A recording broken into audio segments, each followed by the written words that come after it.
24 તો પાણી છે 20 લીટર એટલે આનું કારણ પણ તો તણાઈ જાય તો પણ આપણે તો પાણી ભરાય નહીં સિટીઓ ભરાય સિટી અંદર પૂરી હોય તો એ ભરાય જાય આપણે તો જમીન કરી તો માટી ખુશી જાય એટલે આપણે પાણી ના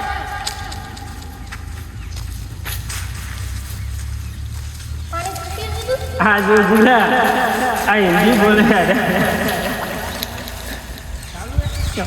ને હિન્દી ये बोला अंग्रेजी बोला गुजराती बोला એવું कक्षा 5 में पढ़ता है।